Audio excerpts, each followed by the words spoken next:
pertanyaan berikutnya dari subscriber yang namanya akan saya cantumkan di layar ya. Apakah patung yang indah itu wujud asli keindahan roh manusia? Secara filosofi benar seperti itu ya. Jadi patung itu menggambarkan keindahan, keagungan dari roh manusia. Sebenarnya tidak hanya roh manusia, tapi juga entitas-entitas yang dianggap sebagai sosok-sosok suci, sosok-sosok ilahiyah. Karena manusia tidak benar-benar melihat seperti apa itu sosok yang mereka sembah, sosok ilahiyah yang mereka agungkan, mereka muliakan. Jadinya mereka menggambarkan karakter-karakter keilahian, karakter-karakter keagungan, keindahan dari sosok tersebut yang telah digambarkan melalui kitab-kitab sastra, kemudian diwujudkan dalam bentuk patung. Nah, sebenarnya patung-patung dari orang-orang Yunani, Romawi, India itu adalah penggambaran ya, filosofi, simbolisme dari setiap karakter dari sosok yang dipatungkan ya.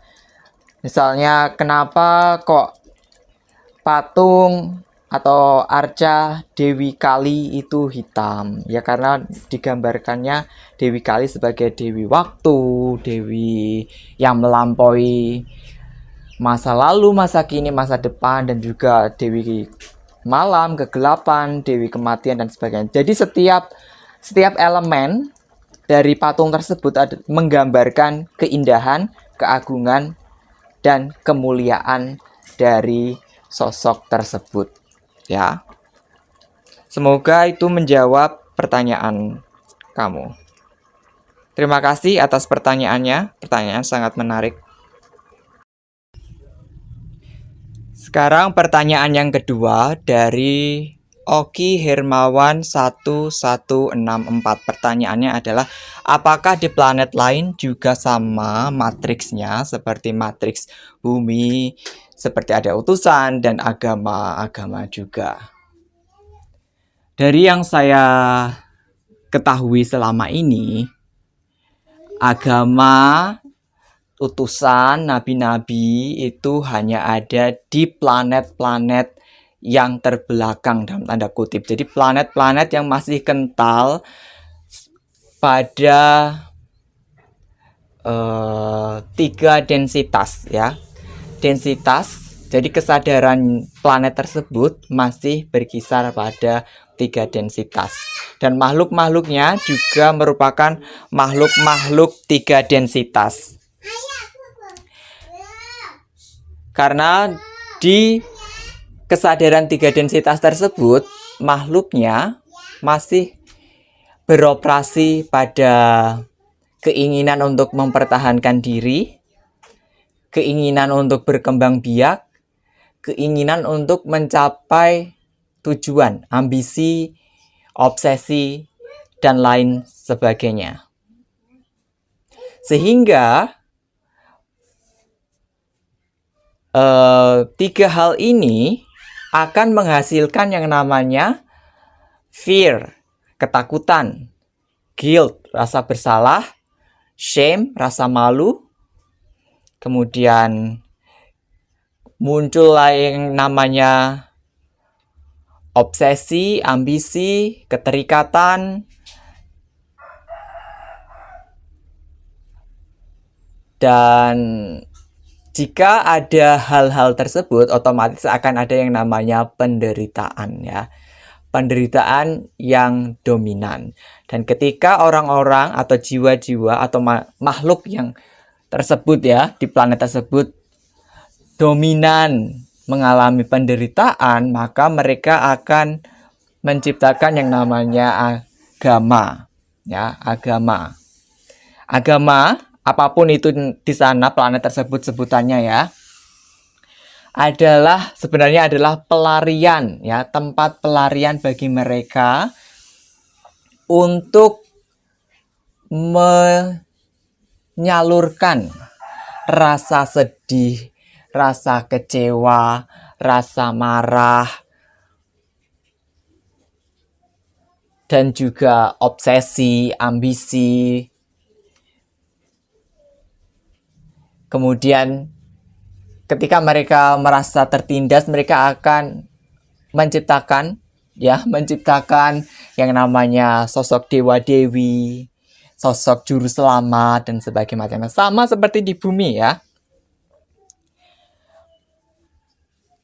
Di bumi agama pertama lahir itu ya karena yaitu tadi manusia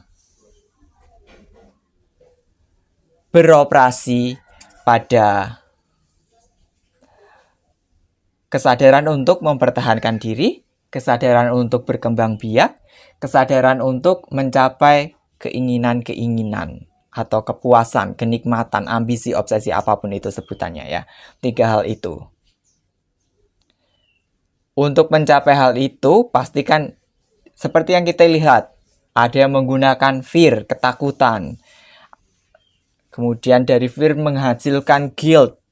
Dari guilt kemudian ada shame dan lain sebagainya.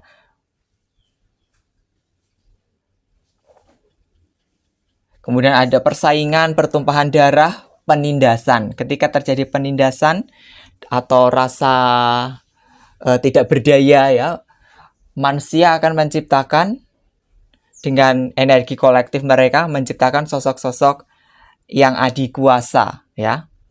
Adikodrati, sosok-sosok supranatural yang dianggap bisa menjadi juru selamat bagi mereka. Kalau kalian mengamati konsep juru selamat itu hampir ada di setiap bangsa yang mengalami perundungan atau penindasan ya. Hampir seperti itu. Oke ya. Tapi kalau planet tersebut adalah planet yang maju ya, bergetar pada vibrasi 5 densitas, artinya adalah vibrasi cinta kasih, ketulusan, dedikasi, harmoni. Ya, berarti sudah tidak diperlukan lagi yang namanya agama yang ritualistik, tidak dibutuhkan lagi yang namanya dewa-dewi, tidak dibutuhkan lagi yang namanya penyembahan dewa-dewi ya, tidak dibutuhkan lagi yang namanya sosok-sosok juru selamat. Karena mereka tahu, sadar bahwa mereka bisa menjadi dewa-dewi itu sendiri. Mereka bisa menjadi juru selamat itu sendiri. Begitu ya. Semoga menjawab pertanyaan kamu. Terima kasih atas pertanyaannya ya. Sangat-sangat menarik.